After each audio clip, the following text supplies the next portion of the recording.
welcome. It's good to see a few new faces out here in our audience today at Rotary. Welcome to Spanish Fork Rotary Club. And with that, I'm going to have Chad Argyle just introduce our speakers, the Oylers, to us, and then we'll turn the rest of the time over to them. Thank you. I think most of you know Susan and Dave Oyler. Dave was our senior manager for a few years. During his service in Spanish Fork, a lot of good was accomplished, and Susan, they're both longtime residents, and we invited them here because I think they started a Rotary club in Panama, right? Or Guatemala? Anyway, we asked them here they served a mission, and we asked them here to let us know of some of their experiences, the community that they served in. We'll turn it over to you guys. Appreciate the opportunity to be here and discuss a little bit about Guatemala, some of our experiences that we had in Guatemala and continue to have in Guatemala. But Guatemala is a fantastic place. It's the land of eternal spring because the weather is perfect. And when you go to especially Guatemala City, you have spring year-round. Guatemala has a population of about 18 million. There's about 1 million in Guatemala City, and then another 1 million in the suburbs around Guatemala. Spanish is the main language, which was surprising to us. The Mayan dialects were about 30% of the language spoken there in Guatemala. And then the Catholic Church and the Protestant churches are the prominent religions. The Mayan dialects, there's 4 main Mayan dialects: Quechua, Quiche, Cachiquel, and Mam. Those 4 dialects represent roughly 2 million people in Guatemala. You can see the dress that the people have. The dress represents, the designs on the dress represents from where the individuals are from, a lot of them. So different villages will have a unique dress in their blouses, in their shirts, and so forth. So that's an interesting aspect. Whoop. Guatemala is famous for its Mayan ruins. Tikal, if anybody's been to Guatemala, I'm sure you've been to Tikal. There's just a lot of ruins in Guatemala. Famous for its volcanoes. This is the volcano at night looking from our apartment roof, and this is in the afternoon.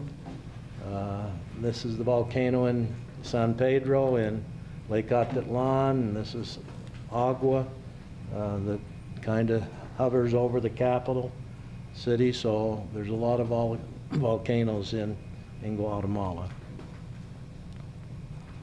These are active, it looks like.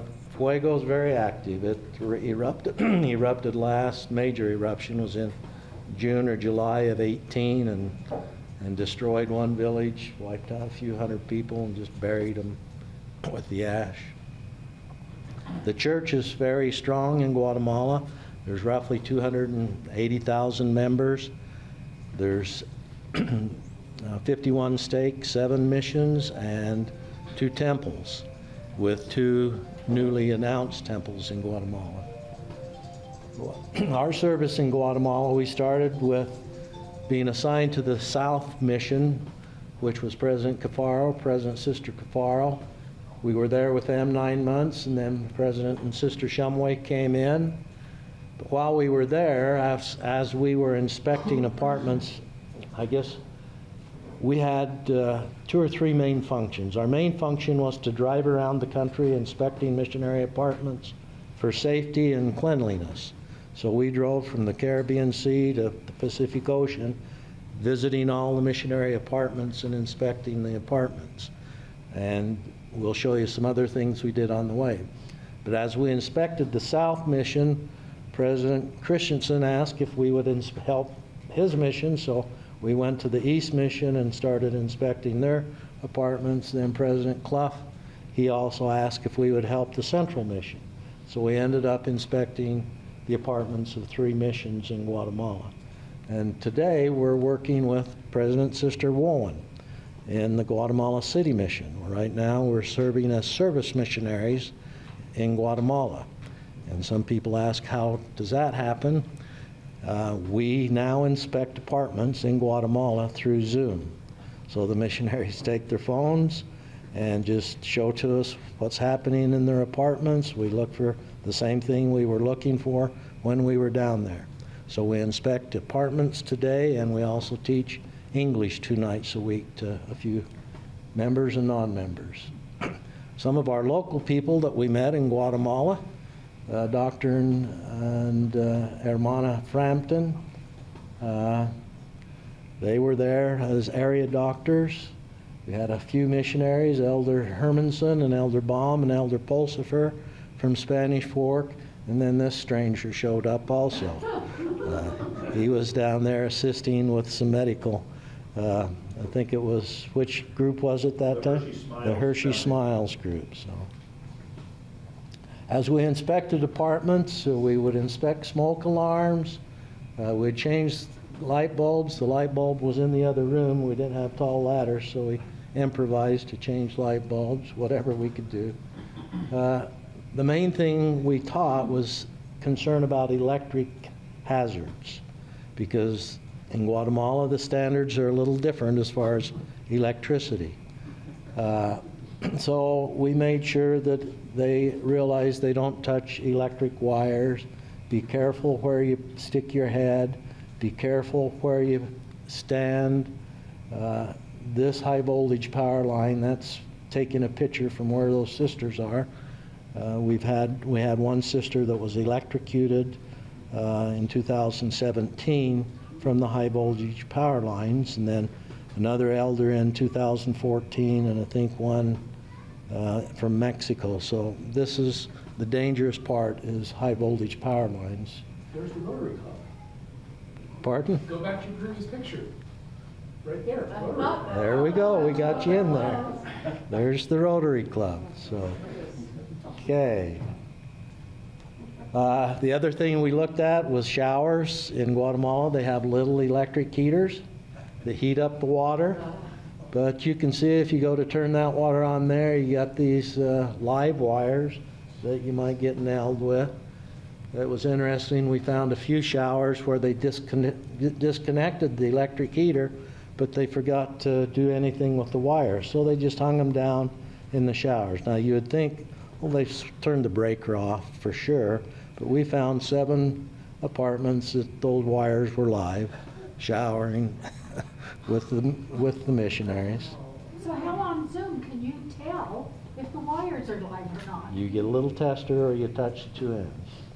So we bought us a little tester.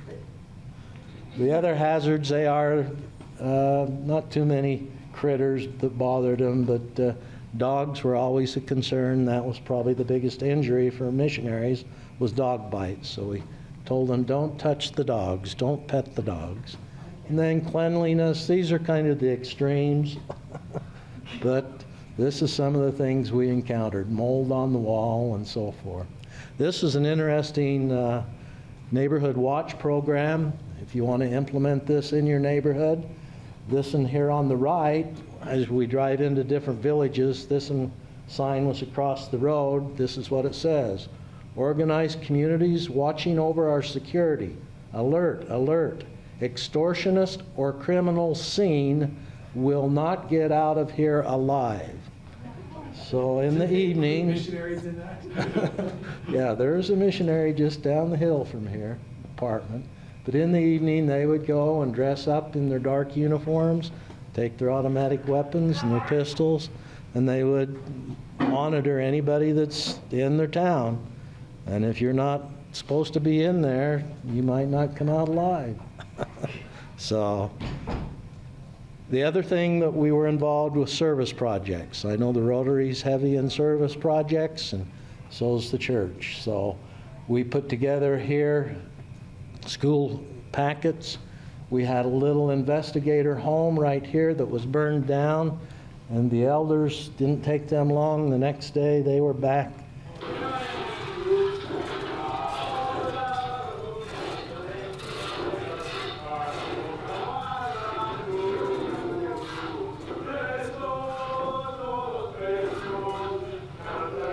And this is the owner of the house and his sister.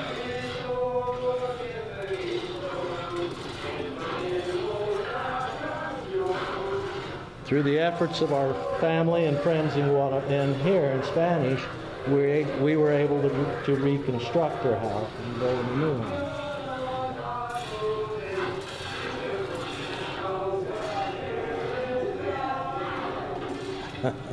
That's William right there, William Blanco. Him and his family lived there in this little house, and we'll show you his nephew here in a minute. Lots of stories behind the pictures. We also did a lot of humanitarian supplies. After our mission, we've been back 3 times to Guatemala, and we took suitcases full of toys and clothing and books, whatever we could stuff in a suitcase, and we'd take down. And as our family came down to visit us, they would do the same thing. And we would send all this material out to different places, such as the hospitals. This is a regional hospital in Cuilapa, and this is a little different than our regional hospital in Provo, but we'll show you some of the things that are in. This is the pediatric ward. We would go into the pediatric wards and hand out toys and coloring books to the kids. So anything we could try and cheer up their day with, we would give them. This young man's name is Eduardo or Jonathan Blanco, and it was his house that we saw him in November, found out where he lived, went to his family, the missionaries started teaching him. Then in January, his house burned down, so that was his house, and his uncle was there. He had been in the hospital for 5 months when we saw him here. He had a virus infection and just about died. You can see he's pretty thin.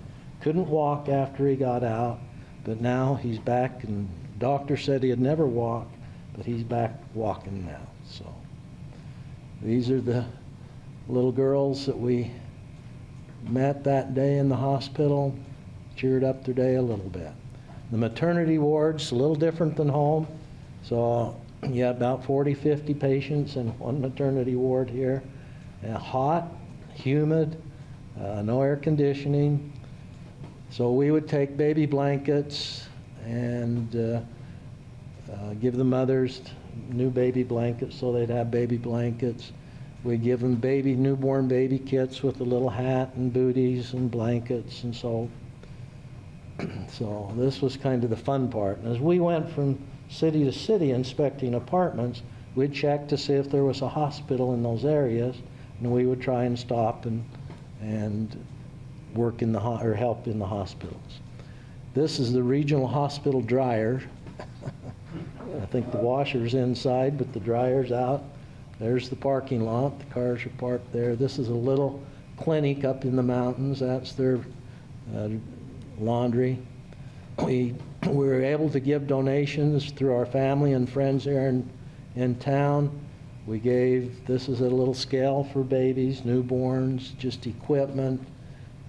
This is a little clinic up in the mountains. We gave some stuff to, blankets.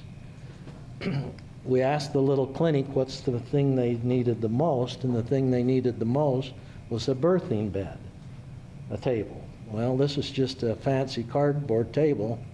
You know, that's what they had. You can see the ends here, the stirrups are all rusted out. So we were able to get enough money put together and got them a new birthing bed. And then this is the mother and the baby, first mother and baby to use the new birthing bed.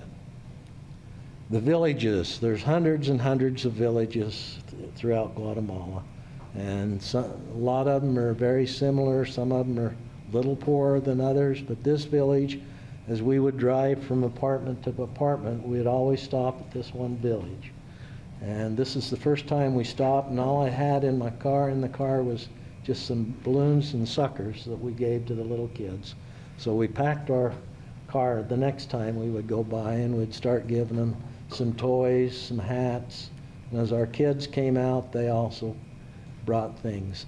These little burrito dolls, we had the young women in, I think it was our stake, wasn't it, that put together and sold these little burrito dolls. And as our kids would come down, they'd bring these dolls and we'd hand them out. This is the village school. This is the desk that they use. This is the restroom. This is the playground. One teacher, we were able to get them some new benches, new tables, and we also were able to get them some new uniforms for the kids of this little village. This is another school this is the gentleman that his house burned down. He had a carpenter shop in the front, and that's what caused the fire, I think. But he then refurbished all of these desks for us for this other school. This is the principal and the teacher of this other school. How big are the villages, Dave? I think Villages, that one village had about 100 people in it. I mean, they go from, a few families to pretty good sized, not quite cities, but, 400 or 500 people. What are these guys doing? The ladies from the village, about a mile away, that village was just showed you, they would come down during the day, and this is a main road from two main cities, and they would come down and fill potholes with dirt. And then as people would drive by, they would hope that they would stop and give them a nickel or a dime or something for their efforts of improving the road. So while their husbands were at the coffee plantations working, this is the way they tried to make a little extra money. The other thing that's interesting is the markets. Markets are really pretty, fun and exciting. Get some weird things in the markets. We don't sell at our farmers market probably this type of stuff. Haven't seen any iguana at our market yet, but there's some interesting things. Flowers are beautiful. Fruit is great. You can see them weighing the beans here. They'll bring their turkeys in a basket, mangoes, bananas, anything fruit-wise. It's just a great place to buy fresh fruit. We also found in one of the little villages this store. We walked around the corner and there it was. What's Nature Sunshine? Kind of reminded us of home. The ladies of the villages needed to learn how to balance things on their heads because a lot of the stuff they carried was on their heads. These are two cakes that they were selling cakes. Everything from chickens to flowers to baskets, clothes. This lady, this is an interesting one. She's got her baby on the back. She's carrying a baby up front. She's got a basket here and got a stool here. She's walking around selling candy and toys out of her basket. So. Now another area that was really interesting to us is the way that most of the areas out of the main part of the city, most of the areas cooked their food, wasn't through electricity, but with wood. So if you don't find wood, you don't eat because you can't cook your food. So this is how they find their wood. And this is my favorite picture. This is a pretty good load of wood that this lady is carrying. And they don't just carry it for a little ways. I mean, those two ladies had been clear up into here, and we happened to drive past them to get this picture. And they're walking all the way, and I would imagine they're 2 or 3 miles that they're walking with this wood on their backs so that they'll have firewood. And this is typical throughout all of Guatemala, and I'm sure a lot of Latin America. Even the young kids carry wood. You notice the little balancing stick they have here to help them keep their balance. Landfills are another interesting thing. This is the main landfill for Guatemala City. You think our landfills are interesting, and I think maybe Pete did you get a chance to go to the landfill? Yes, we did. I mean, this is one layer up here, here's another layer. This is a gigantic canyon. It's big and deep. And they're just filling it full of landfill material. And these people out here, their daily job is to go out and go through the garbage and get recyclable items. Then they take it home to their neighborhood and keep it until they can sell it. David, the landfill I went to, those people that you say worked there, they lived there. Their huts were their homes. Yeah. And they would live on the landfill and they would scavenge for themselves mostly. And the kids would play soccer out there. And In the Guatemala City one, they wouldn't let them, they used to let them live there, but they won't let them live there now because it's so dangerous. I mean, it's quite the place. This next little landfill, this is another landfill, but you can imagine working with that. I mean, you've been in a landfill where it's been burning. Some of us older guys have, but that's a tough job right there. Then we were able to help. We brought a carload of kids' stuff and beans and sugar and rice for about 30 families. We just donated to the kids the landfill at this little landfill. We didn't bring any soap. We probably should have brought a little soap for the kids to wash up with. But, these little cars are made in Cedar City. What's the name of the Happy Factory? Makes little cars and sends all over the world. And we were able to get some boxes of cars from the Happy Factory. Now, Guatemala people are happy. Friendly. You won't find people any friendlier. They don't have a lot, but they're happy. When we flew down on the plane, I sat by a gentleman from Guatemala that had been working in New York for 14 years. Now he's going back home. And he says, we're poor, but we're happy. And this is just an example of, this is Hermana Morgan. She married a gentleman from Utah. They stayed in Guatemala. They have 15 children. All of them live in this little house. And she is a staunch Catholic, and she has a couple of children that were members that are less active. And as we went around searching for less active members, we run across Hermana Morgan. Vino a Guatemala otra vez. You over to Guatemala again? Los dos. Oh, we're back. Are you happy? Feliz? Feliz? Yeah. Sí. Yes, feliz. Sí. Esperándolos. Dije, ay, Dios, Sí, yo se cuando fueron lo vi, mis ay, amores. mamá, miren los celos. Oh, I love you. Te amo. Te amo. Sí, Yeah, exactamente. sí. ¿Cómo está, hermano? Bien, hermana. She was happy to see us. The next few slides that we'll show you are just slides that we took down there, and we kind of tied them to a favorite song of blessings that we receive. So we'll just let it go through, and you guys can watch it. Hopefully the music's on.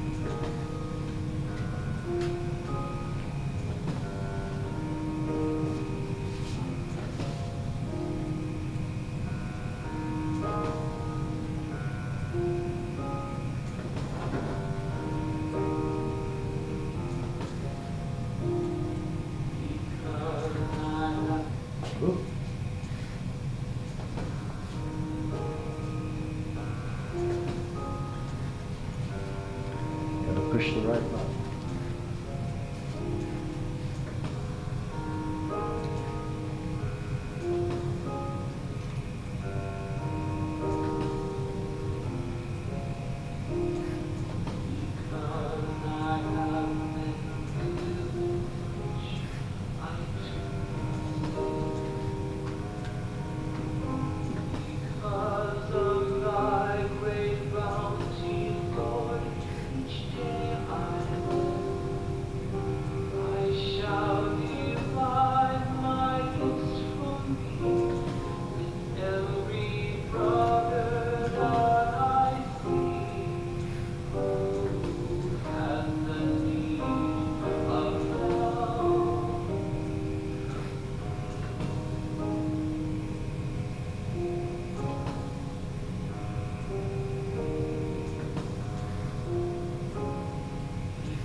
the first time these kids have ever had licorice.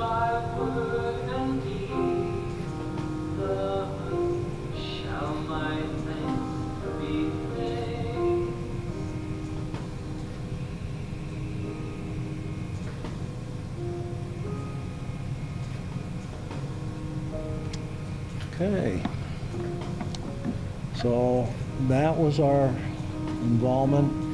Anybody that wants to do service, there's plenty of service projects in Guatemala and many of the other Latin, Central American countries. We really enjoyed our opportunity to be down there and serve and get to know the loving people of Guatemala. Any questions that you have? So you say you inspected these places, would some not pass and they wouldn't move in, or Oh, no, did but- you just make them all work? We inspected them after they had moved in. Oh, We didn't, we don't choose, the missionaries choose their own apartments, okay. and we just check them after they moved in to make sure they were right. We give them a little direction as to what to look for, but Trying to keep them alive? try to keep them alive. So we don't show some of those pictures to their mothers, but You said that, so they work on plantations, coffee? one of the big plantations, big crops that they work on plantations are is coffee, bananas, all kinds of vegetables. You go into central Guatemala and the hills are just chock full of vegetables. So we took one picture of a group carrying carrots on their head, like the ladies. I don't believe the manager liked us taking pictures, so, but that's what they were doing. Anything else? Appreciate the opportunity to come by. Thank you.